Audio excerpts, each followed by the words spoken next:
Someone fed you with silent lies. They weren't shouted words, they weren't forceful phrases. They were seeds left in your ear, almost invisible. They were subtle repetitions, loaded looks, silences that shaped a belief within you that your life needed to be small to fit in the world of others. And the most painful part is that you didn't realize it at first. You accepted it as one accepts gravity, as someone who believes the ground is solid simply because they've never experienced flight. These lies were disguised as care, as advice, as love. But in reality, they were chains that weakened every step you took. And now when you look back, you start to understand that part of what you call your story was never your own path. It was the road someone built for you to follow, even against your will. It's hard to acknowledge that. It's like waking up from a dream that felt like your whole life. You realize you gave credit to voices that didn't deserve it, that you trusted looks that couldn't see, that you believed in promises that were never intended to be kept. And today, as the truth begins to burn, you feel the weight of the fire consuming every bridge that still connected you to the past. Because the truth doesn't ask for permission. It arrives like a wildfire, it burns slowly, then speeds up until it leaves no trace of what once felt secure. You realize it's not just pain, it's liberation. But liberation never comes hand in hand with comfort. Liberation is a knife, it's a tear. It's the revelation that makes you face the mirror without masks, without illusions, without excuses. And maybe it's now that you understand. Those bridges that are crumbling were never built for you to cross. They were built to keep you trapped. Think about it. How many times have you chosen to stay silent just to avoid losing someone? How many times have you settled for less just so you wouldn't be seen as ungrateful? How many times have you set aside your own truth because you believed that the peace of others was more important than your own peace? The silence you carried was not yours, it was imposed. And every time you gave in, you reinforced the lie that you had to be less in order to be loved. But look where you are now. There's no turning back. The fire has already begun, and you've realized that you can't save the bridges and save yourself at the same time. If this has happened to you, comment, "I needed to hear this." Because there's something sacred about the moment you finally realize that the truth, no matter how painful, is never the enemy. It only destroys what wasn't built on solid ground. You've always known deep down inside that something was wrong. It wasn't just sadness, it wasn't just exhaustion. It was the feeling of living like an uninvited guest in your own life. As if every gesture was being watched, judged, measured. As if every victory had to be downplayed to avoid bothering anyone. And that realization became routine. You got used to thinking that you couldn't shine too brightly, that you couldn't desire too much, that you couldn't speak up too often. It was as if you had received an invisible manual. Don't exceed the limits set for you. But what happens when the soul decides it can no longer fit within those limits? What happens when the soul pushes, tears, explodes? This happens. The fire of truth, the kind that doesn't apologize, the kind that doesn't ask if you're ready. It simply ignites, and before you know it, you can no longer pretend. And what once seemed loving begins to reveal its true face. You realize that their silence wasn't respect, it was control. You realize that their advice wasn't guidance, it was manipulation. You realize that their compliments always came with hidden poison.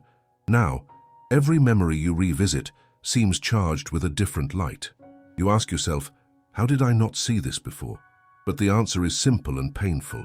You didn't see it because you wanted to believe, because you needed to believe, because in some way believing the lies was less scary than facing the loneliness of the truth. But now there's no going back. The perception has arrived, and when perception arrives, it doesn't return the lost innocence. It doesn't return the artificial peace you once lived in. It opens your eyes. And open eyes can never pretend to be closed again. It's at this point that you feel divided. Part of you laments the bridges that are burning. Part of you feels the void of having nowhere else to return to. But another part, the deepest one, feels a freedom you've never dared to confess out loud. Because despite the pain, there's something pure in watching the chains break. There's something sacred in realizing that the life you're about to live will no longer be shaped by the lies that fed you in silence. And yes, it may hurt more than you imagined. You might cry over absences that were always a false presence. You might bleed as you leave behind those who never had the courage to truly be with you. But that is the price of authenticity. That is the price of being whole. The question is, are you willing to pay? If this has already burned within you, write in the comments, "Yes, I know what you're talking about," because the silence that was used against you has now become your weapon. Now, you no longer need to justify yourself. You don't need to explain anymore. You don't need to beg for space. The fire of truth is already consuming what was never yours, and even if it still hurts, there's no way to be small again. The emptiness arrives after the bridges fall. It's inevitable. You look back and find no escape. You look forward and only see smoke. It's as if the ground has disappeared, as if everything that supported your journey has been taken by the fire. At this moment, many give up, because loneliness seems unbearable, because the silence feels louder than any scream, because you no longer have the familiar faces, nor the usual hugs, nor the phrases that served as anesthesia. But here lies a secret that almost no one tells. The emptiness is not a punishment, it's a passage. It wasn't meant to trap you, it was meant to prepare you. When you're left without references, you learn to listen to the only voice that remains, your own. It's not easy. At first, that voice sounds fragile, insecure, even contradictory. But the more you listen to it, the more you realize it has always been there, and it was silenced by the lies that now have no power. You come to understand that deep down, you always knew you were bigger, that you were more, that you had the right to exist without seeking permission. You realize you didn't need the approvals you always chased, and that's when freedom begins to become apparent. The pain continues. Yes, there's no denying it. You even miss the things that hurt because the habit runs deep. But with every step you take into this emptiness, something new reveals itself. And here's the truth you may not have heard yet. The bridge that burned wasn't a path, it was a prison. The emptiness you feel is not absence, it's space. Space to build something that, this time, will have your hands, your breath, your truth. And the most impressive thing is realizing that even after so many wounds, the heart insists on beating. It insists on believing. It insists on opening up to life. This is proof that there is something within you that can never be destroyed, the inner flame. This flame does not depend on external recognition. It does not depend on applause. It does not require anyone to validate its existence. It is pure, intact, indestructible. You realize this when, in the midst of emptiness, you begin to feel a strange sense of peace. Not the peace that comes from pleasing, not the peace that comes from yielding, but the peace that is born from being aligned with who you truly are. And suddenly, loneliness ceases to be an enemy. You start to see that it is not a hole, but a temporary home, a space to rebuild, a refuge to strengthen yourself before crossing into the next territory. How many times have you feared silence? How many times have you believed that without noise, without company, without movement, there would be no life? And now you discover that it is precisely in the silence that life begins to breathe again within you. If this has touched your story, comment, "Silence has taught me too." Because the truth is this: the fire burned the bridges, but it did not burn you. And as long as you breathe, there is still a path. There is still a future. There is still something precious waiting to be built with your own hands. Rebuilding is not about going back to what was. Rebuilding is about erecting something that never existed before. This is what you begin to realize when the dust of the fire finally settles. You look at the ashes and understand. None of that could remain standing, because it was never meant to support you. The first brick of the reconstruction is not external, not visible, not material. The first brick is internal. It is the decision to no longer accept living from the lies that silently fed you. It is the courage to affirm, "I exist even if no one approves." And this decision isn't obvious. It's almost imperceptible at first. It begins with small choices, with the no that you finally manage to say, with the yes you give yourself without asking for permission, with the rest you allow yourself without guilt. Little by little, life begins to take on a different shape. You realize that the fire, which seemed destructive, was actually a guardian. It eliminated the remnants of prisons you no longer had the strength to abandon alone. It cleared pathways in the dark territory. It prevented you from continuing to live a lie that would have cost your soul. And now, in the face of this empty space, you begin to feel something new: responsibility. Not the kind of responsibility imposed on you as a burden, but the sacred responsibility of creating your own life. This is the point at which many falter, because it's easier to blame others, easier to live in the shadow of complaints.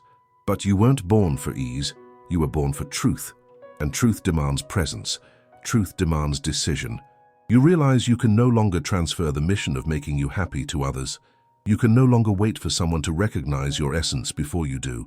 You can no longer hide your shine to avoid bothering anyone. The rebuilding is slow, but it is alive. And every step you take is an act of courage against all the lies that tried to shape your existence. It is at this moment that loneliness transforms into solitude, that silence becomes an ally.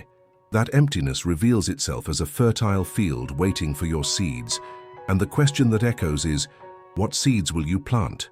If this moment has already happened in your life, comment, I started to plant again, because no one can decide for you.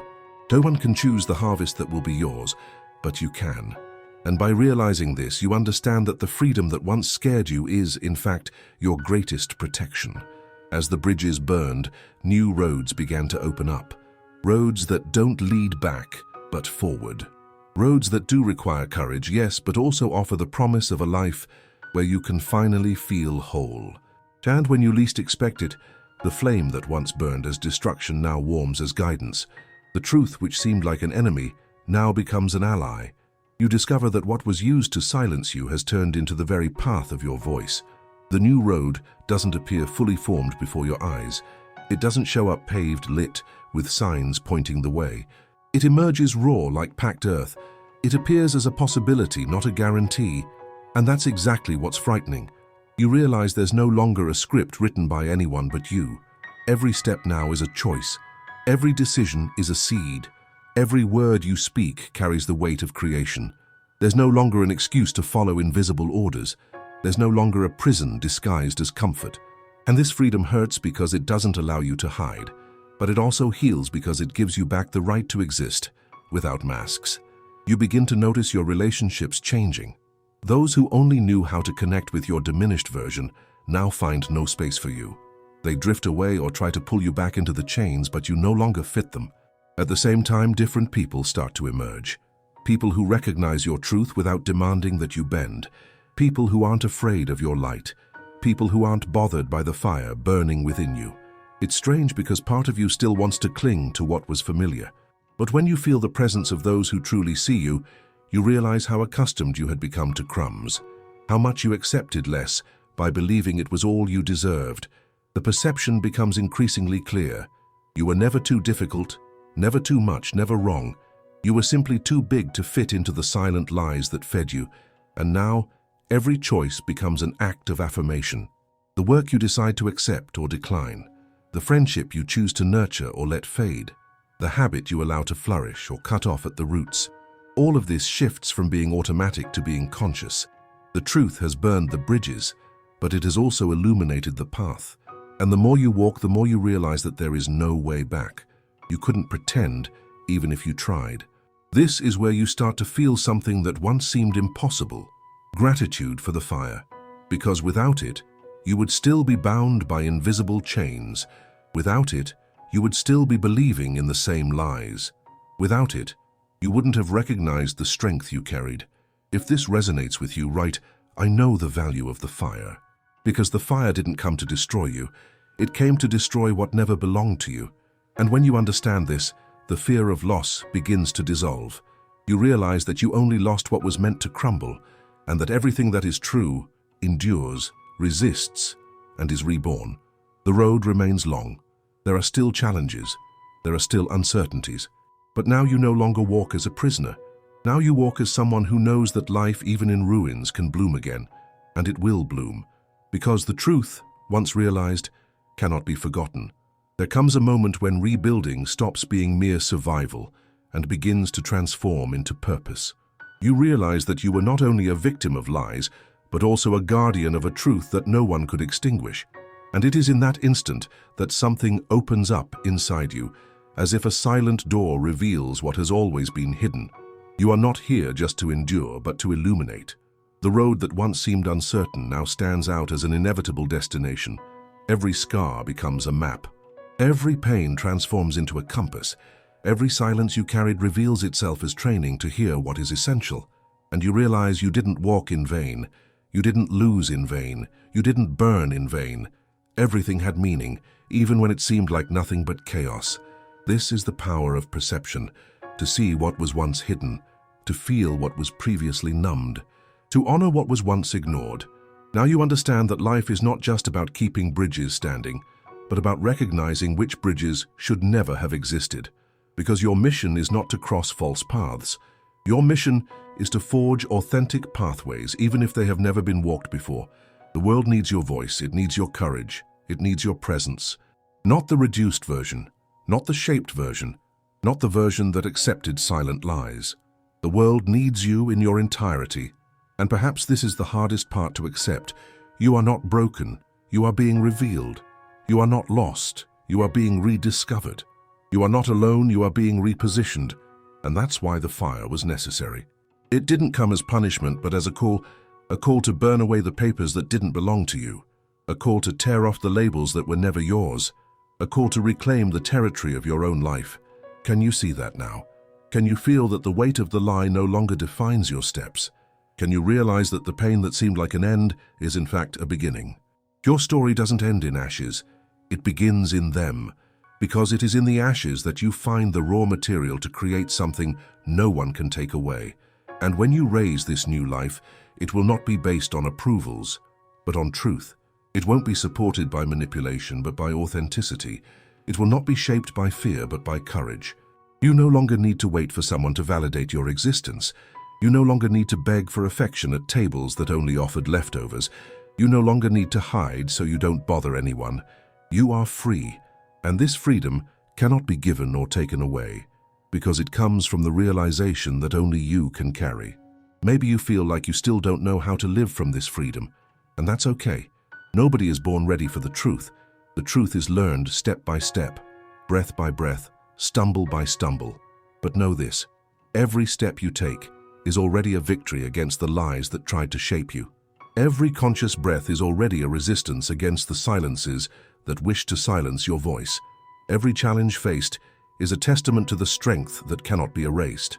And if at any moment fear tries to convince you that you won't make it, remember, the fire has already shown who you are, and no one can extinguish the truth that has been revealed.